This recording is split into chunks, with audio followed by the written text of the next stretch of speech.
Le ministre de l'Immigration, François Roberge du Québec, n'est-ce pas, ne reçoit plus les demandes de regroupement familial.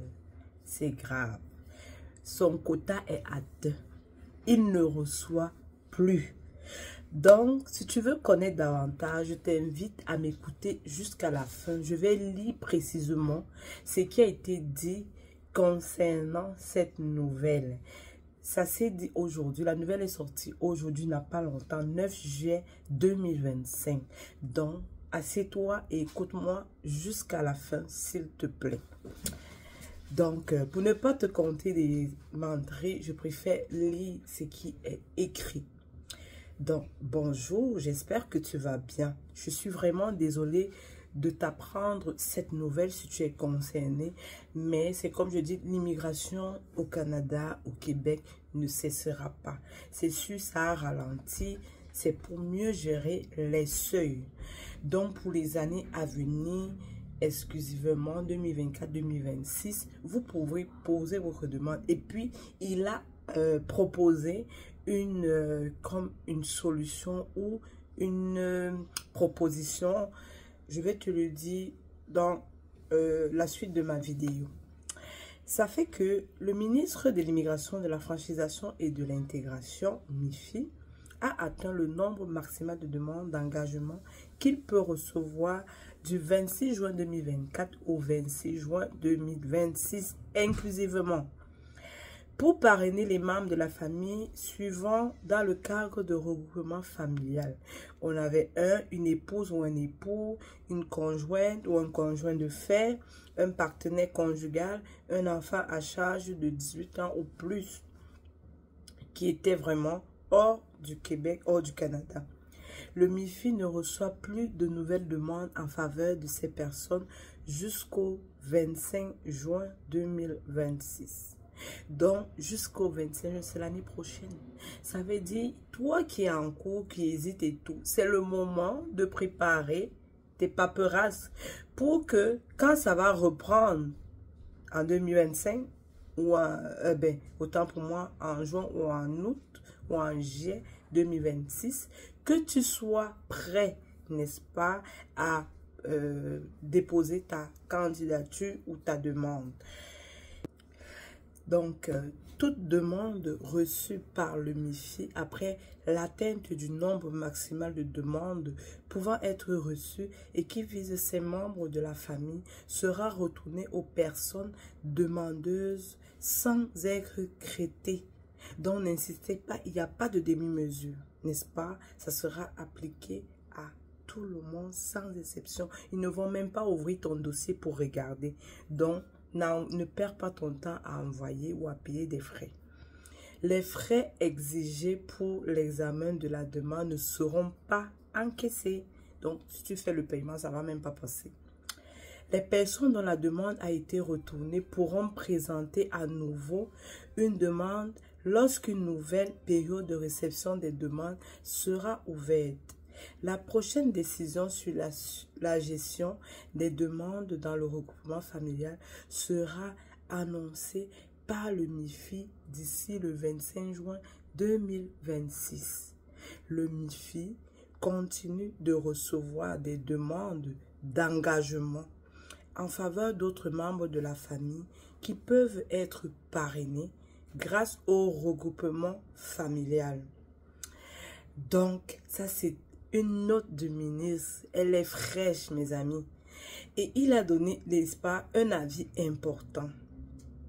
Le nombre maximal, n'est-ce pas, de demandes d'engagement pour parrainer une épouse ou un époux, une conjointe ou un conjoint de fait, un partenaire conjugal ou un enfant en charge de 18 ans ou plus est atteint pour la période du 26 juin 2024 au 25 juin 2026.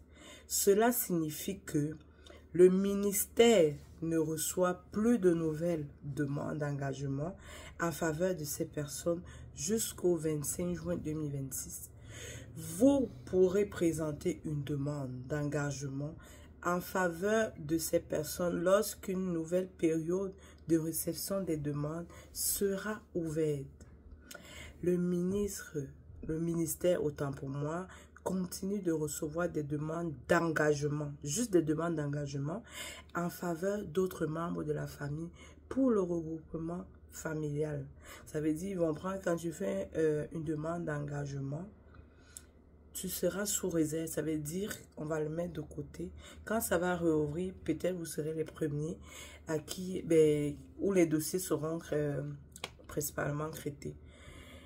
Mais depuis le 26 juin 2024, de nouvelles règles s'appliquent pour la réception des demandes d'engagement dans le cadre du regroupement familial. Oh, ça fait mal, c'est Christ. Donc, pour la période, n'est-ce pas, de réception et le nombre de demandes à recevoir, du 26 juin 2024 au 25 juin 2026, inclusivement, le ministère de l'Immigration, de la franchisation et de l'intégration peut recevoir un maximum de 13 000 demandes d'engagement pour parrainer un membre de la famille. Donc, dépêche-toi, vas-y, dépose ta demande d'engagement. Les demandes sont reçues selon le principe premier arrivé, premier servi. C'est ça que je vous disais. Selon la répartition suivante. Écoute bien. Un maximum de 10 400 demandes d'engagement d'une personne garante en faveur de son épouse ou de son époux, de sa conjointe ou de son conjoint de fait.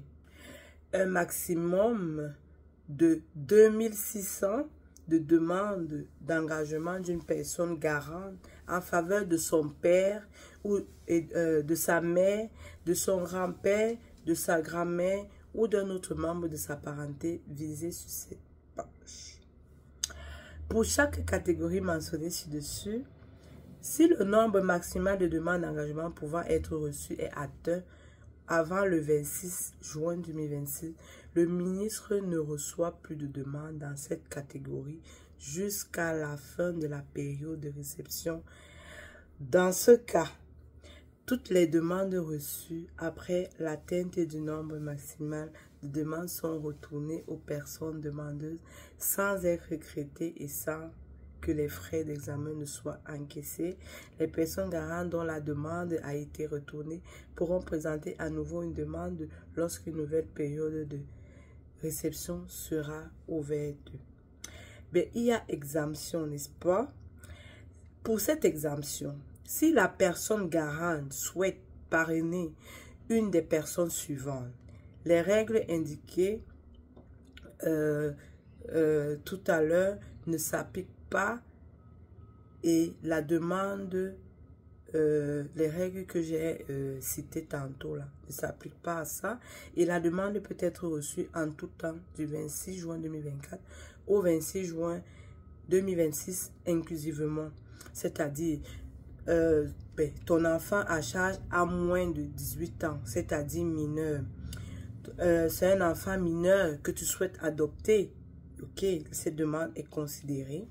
Un enfant mineur orphelin qui est, que c'est ton frère, c'est ta soeur, n'est-ce pas, ton neveu, ta nièce qui a perdu son parent, n'est-ce pas, ou petit-fils ou petite-fille. Vraiment, les mineurs, ils sont privilégiés parce que le Québec, jusqu'ici, privilégie les familles, les enfants mineurs.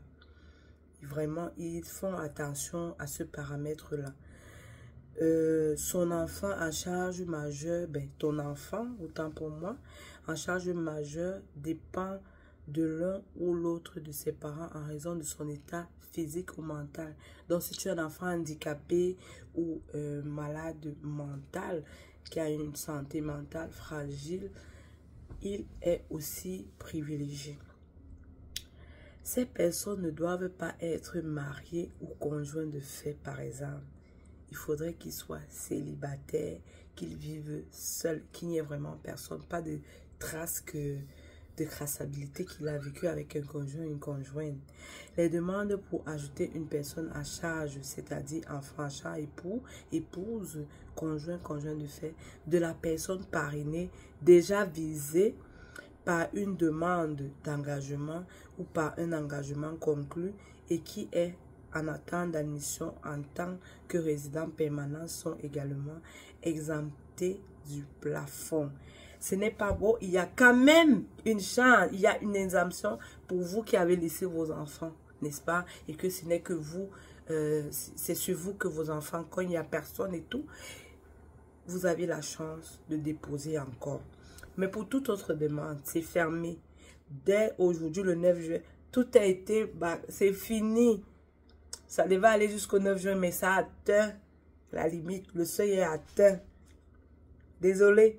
Donc, si tu as aimé cette vidéo, like, partage, abonne-toi pour ne rien manquer. Active ta cloche de notification. On se reverra à la prochaine vidéo. C'était Marie-Claude. Bonjour.